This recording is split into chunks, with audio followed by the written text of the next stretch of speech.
एकादशी का व्रत करती, बहुत ध्यान से सुनना आज की कथा हो, शायद जिंदगी में मिली ना मिली, और ये कथा का रिश्ता तो बहुत ध्यान से सुनना।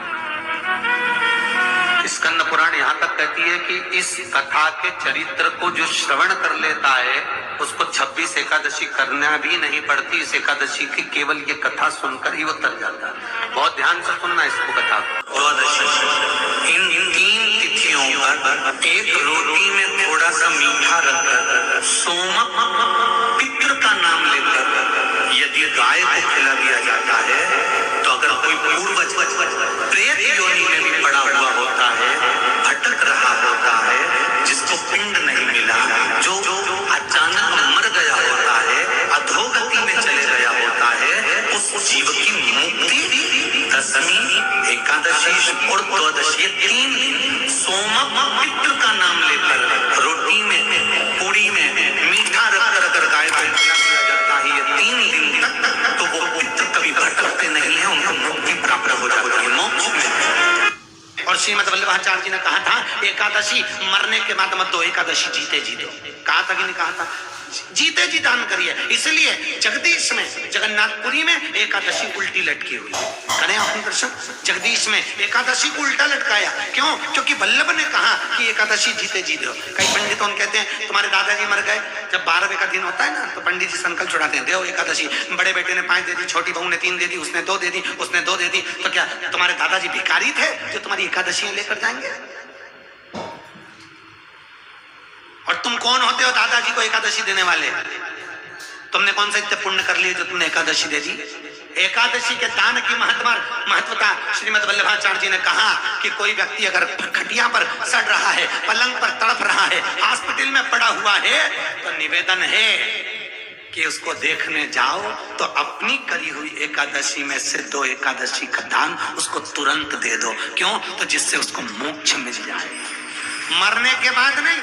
क्योंकि मरने के बाद तो वो 10वें के दिन, गरुड़ पुराण में लिखा है 10 दिन तक जीवात्मा घर की अटारी पे रहती है। कितने दिन? 10 दिन। 10 दिन के बाद जीवात्मा चली जाती है। कहाँ जाती है? उसको जहाँ जाना है। 3 दिन में उसको भोग भोगना पड़ता है जीवात्मा को। 3 नरक का भोग भोगती है, उसके बाद स्वर्ग का भोग भोगती है। 18 दिन में ये प्रोसेस पूरी हो जाती है। कितने दिन?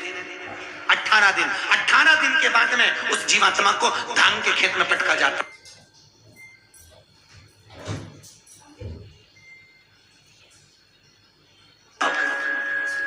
कहते कि नहीं कहते?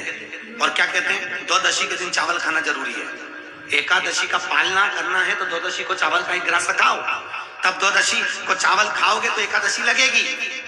चावल नहीं खाओगे तो एकादशी नहीं लगेगी। द्वादशी को चावल खाना जरूरी है। क्यों कहते हैं? क्योंकि धान के खेत में जीव को छोड़ा जाता है, उस धान के खेत में, चावल के खेत में जीवात्मा रहती है। उसको चिड़िया खाती है तो चिड़िया के रूप में जन्म लेता है, मनुष्य खाता है तो मनुष्य के रूप में जन्म लेता है। इसलिए एकादशी के दिन चावल नहीं खाया जाता, क्योंकि एकादशी के दिन हम चावल खाएंगे तो जीव हत्या का दोष लग जाएगा। फिर कब खाना है? द्वादशी के दिन। द्वादशी के दिन क्यों खाया जाता है?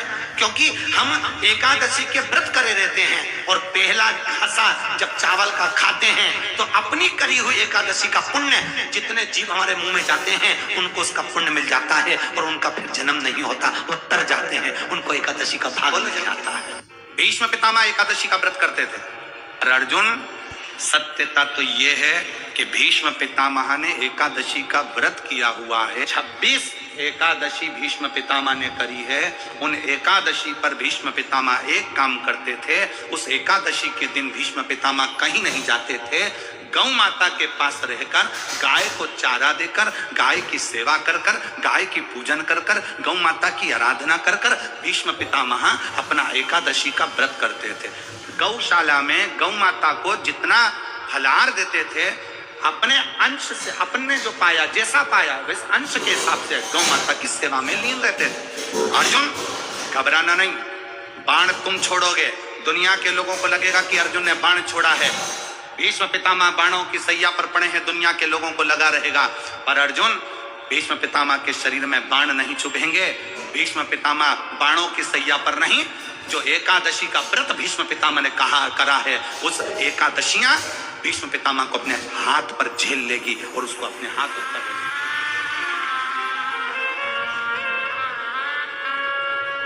जिन एकादशी का व्रत भीष्म पितामह ने करा है वो एकादशी भीष्म पितामह को अपने हाथों पर झेलती है। इसलिए हमारे पुष्टि मार्ग में जहां हम ब्रह्म संबंध लेते हैं, हमारे वल्लभ कुल में एक बड़ी सुंदर बात कही जाती है कि भले बकरी जैसे चरो पर एकादशी जरूर करो।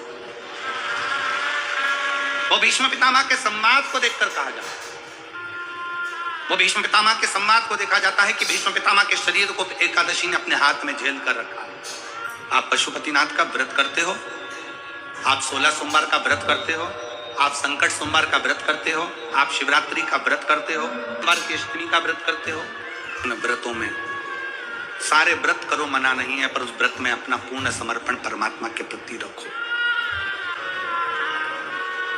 केवल खाना छोड़ा है, अन्न छोड़ा है, भोजन छोड़ा है, और दिन में सुबह से लेकर शाम तक 2-3 बार तुमने कुछ ना कुछ पाया है, वो व्रत हो सकता है आपकी दृष्टि में, पर हमारी दृष्टि में व्रत कौन सा है? शिव महापुराण की कथा कहती है कि सुबेरे आपका व्रत चालू हुआ, दूसरे दिन ब्रह्म मुहूर्त तक जो आपका व्रत आपने रखा है, भगवान का जो व्रत कर रहे हो, उस व्रत में एक बात अपने अंदर उतार कर रखो कि इस दिन मैं अपने मोबाइल का त्याग करती हूँ, पूरे दिन मैं मैसेज नहीं पढ़ूंगी, मैं देखूंगी नहीं, मैं अपशब्द नहीं कहूंगी, मैं जानूंगी। दूसरा, आज के दिन मेरा व्रत है, आज 1 महीने में, 15 दिन में, 2 दिन में, 20 दिन में मैंने अगर किसी से भी अपशब्द कहा होगा, आड़ा टेढ़ा कहा होगा, तो सबसे पहले आज व्रत वाले दिन मैं उसको सॉरी कहूंगी, क्षमा मांगूंगी और अपने हृदय से लगाने का प्रयास करूंगी। व्रत है। व्रत का तीसरा अंश, आज मेरा व्रत है, मैं आज के दिन किसी को भी अपशब्द नहीं बोलूंगी, किसी के लिए आड़ा तड़ा नहीं बोलूंगा, आज जितना बन सकेगा मैं सात्विक जीवन जीऊंगा। चौथा, आज मेरा व्रत है, आज के दिन मैं झूठ नहीं